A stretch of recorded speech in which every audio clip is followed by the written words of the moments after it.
Hello YouTube বন্ধুরা, তোমরা সবাই কেমন আছো? আর এই তো মুসুর ডালের একটা ভাইরাল রেসিপি তোমাদের সাথে শেয়ার করব। যারা মুসুর ডাল খেতে চান না তারাও কিন্তু এভাবে রান্না করলে খেতে চাবেন। তো আমি এখানে সব কিছু রেডি করে নিয়েছি। আমাদের বাড়িতে লোক সংখ্যা বেশি, তার জন্য আমি এখানে 1.5 পট ডাল নিয়েছি। আর সবসময় কিন্তু এই রেসিপিটা করতে গেলে ডালের পরিমাণটা একটু বেশি নিতে হয়। তো দিয়ে দিলাম কাঁচা মরিচ, শুকনো মরিচ, সাথে হচ্ছে কাঁচা পেঁয়াজ। তো এগুলো কিন্তু আমি একটু বেশি করেই দেব, যাতে যেন স্বাদ হয়। তো তার জন্য এখন আমি এগুলো একটু হালকা করে ভেজে নেব। এরপরে হচ্ছে আমি দিয়ে দেব থেতলে রাখা রসুন বাটা। আর রসুনটা একটু থেতলে দিলে কিন্তু ঘ্রাণটা খুব সুন্দর হয়।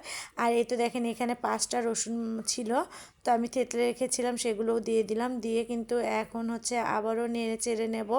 বেশ কিছুক্ষণ কিন্তু একটু ভেজে নেব। তো ভেজে নেওয়ার পরে হচ্ছে আমি ধুয়ে রাখা যে মুসুর ডালটা আছে সেটা কিন্তু এখন দিয়ে দেব।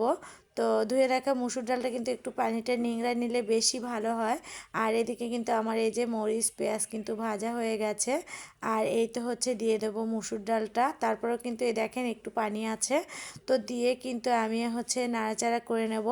বিশ্বাস করেন, আমি যেদিন এই মুসুর ডালটা এরকম করে বাড়িতে ভুনা করি সেদিন আমাদের বাড়িতে কিন্তু প্রায় 1 কেজি চালের ভাত মানে শেষ হয়ে যায়। সবাই খুবই পছন্দ করে।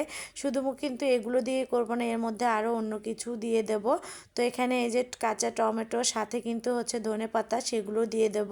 তো এগুলো দিলে কিন্তু বেশি স্বাদ হবে। তো দিয়ে এখন বেশ কিছুক্ষণ কিন্তু ডালগুলোকে আমি ভেজে নেব। যত ডালগুলো একটু ভেজে নেবেন ততই কিন্তু মজা লাগবে। আর আমার কিন্তু একেবারে ছোট্ট কড়াই হয়ে গেছে, তো আমার আসলে ভুল হয়ে গেছে। আমি এখন হচ্ছে এখানে নাড়াচাড়া করতে পারছি না তেমনভাবে। তো তার জন্য আস্তে আস্তে উল্টে পাল্টে নিচ্ছি। তো ভাবলাম যে না, এই কড়াইয়ে আর রান্নাই করব না, অন্য কড়াইয়ে রান্না করে নেব। তার জন্য আমি কড়াইটা চেঞ্জ করে নিলাম। আর এই তো দেখেন আমি কিন্তু ভেজে নিচ্ছিলাম। খুব ভালো করে কিন্তু ভাজতে হবে, ভাজলে পরে কিন্তু ডালটা একটু হচ্ছে আঠা আঠা হয়ে আসবে আর টমেটোগুলো একটু সিদ্ধ হয়ে যাবে। তো আমার কিন্তু এখানে এই যে এগুলো কিন্তু হচ্ছে ভাজা হয়ে গেছে। তো এখন হচ্ছে আমি কিন্তু পানি দিয়ে দেব। তো আপনারা চাইলে কিন্তু হচ্ছে গরম পানিটাও দিয়ে দিতে পারেন। তো আমি এখানে ঠান্ডা পানিটাই দিয়ে দিলাম, যেহেতু আমি গরম পানি করিনি তার জন্য। তো এখানে আমি যে পরিমাণ হচ্ছে পানি রাখবো আমি কিন্তু সেই পরিমাণেরই দিয়ে দেব। আর এটা একেবারেই কিন্তু হচ্ছে ভুনা করে নেব। তো সব কিছুতেই কিন্তু একটু ধনেপাতা দিলে জানেনই যে একটা সুন্দর ফ্লেভারও আসে, খেতেও ভালো লাগে। এই তো বেশ কিছুক্ষণের জন্য ঢেকে দিলাম। তো এখন কিন্তু দেখব আসলে কি অবস্থা। আর এই তো দেখেন একদম হচ্ছে মানে গলে গেছে। তো আমি কিন্তু কোনো মানে ঘুটেও দেবো না, কিছুই করব না, এরকমই রেখে দেব।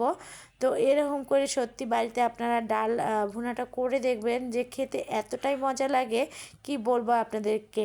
অবশ্যই কিন্তু অবশ্যই একবার করে এটা হলেও ট্রাই করবেন।